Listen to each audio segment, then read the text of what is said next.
Le territoire de Lukola, situé sur la route nationale numéro 12 à 147 km au nord-ouest de la ville de Matadi, chef-lieu de la province du Congo central. Ce territoire est composé de 3 tribus principales appartenant à l'ethnie Bakongo, Bakwa Congo, Basundi et les Bayombe. Cette population fait face à de sérieuses difficultés dues au mauvais état des routes. Même pour le transport des cadavres, ce peuple fait recours aux motards. Du lieu de décès à la morgue, le corps sans vie est enveloppé dans des draps, soutenu de part et d'autre par de petits bois, tandis que pour les autres, le corps décédé est attaché au motard et ces motocyclistes doivent parcourir des kilomètres pour arriver à la morgue de Lukola.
Explique-nous d'abord, si quelqu'un est décédé, comment on emballe pour que les cadavres arrivent dans les motos jusqu'à la morgue.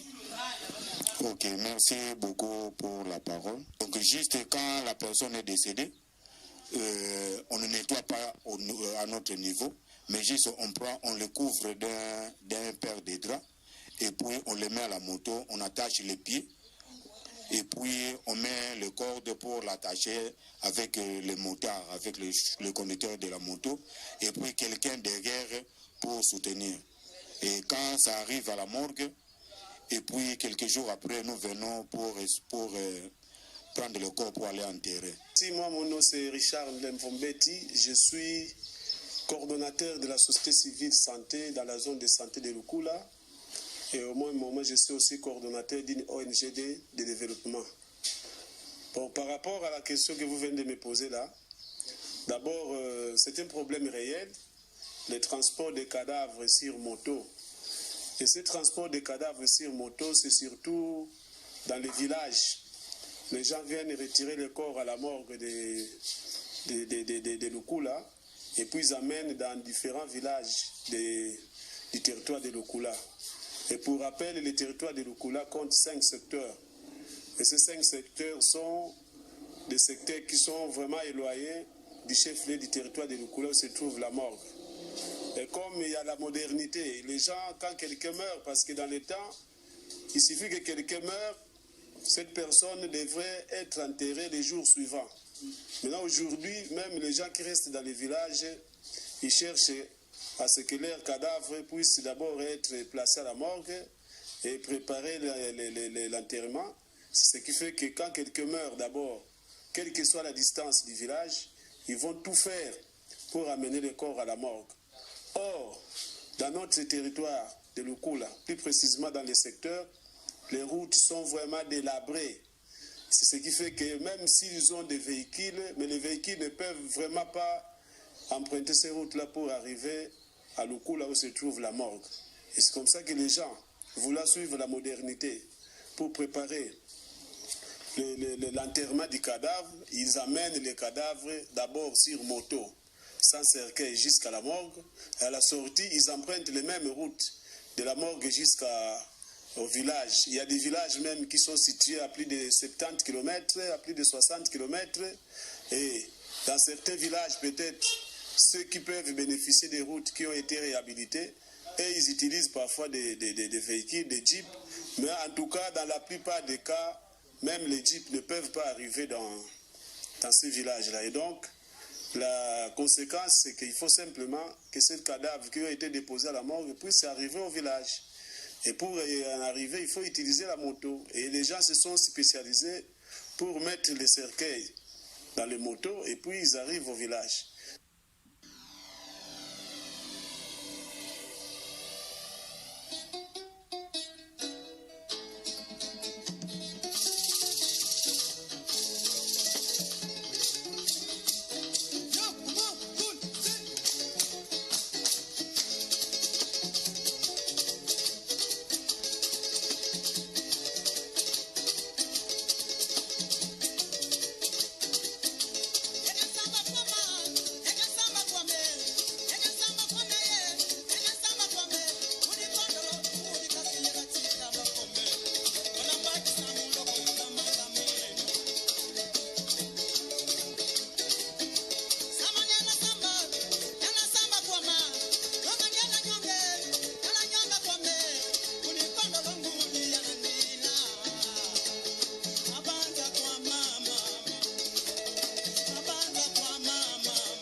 Jeep, mais on emballe encore les cercueils. Pourquoi tous ces... Oui, donc on peut avoir un véhicule, mais on ne sait pas mettre les cercueils directement. Pourquoi? Parce que suite à l'état de la route, il y a la poussière, il y a le marécage et tout ça. Et tantôt, il y a aussi des glissements parce que la route est vraiment entrée en mauvais état.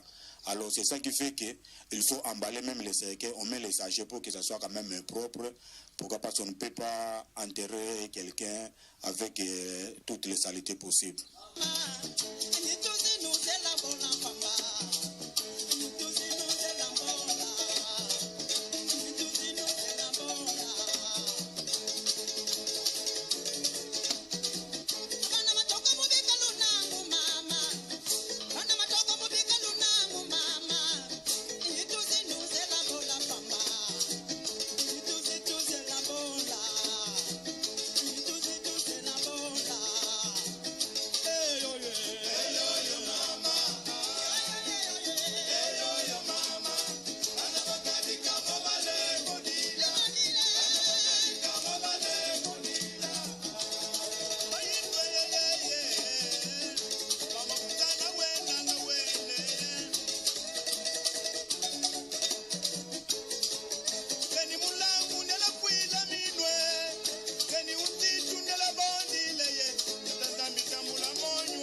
cimetière, le cercueil où est placé le corps de l'illustre disparu est conduit toujours par de motos. Pour palper du doigt la réalité de ces coins, l'équipe de l'émission Farafara était descendue sur les lieux pour s'imprégner de la situation.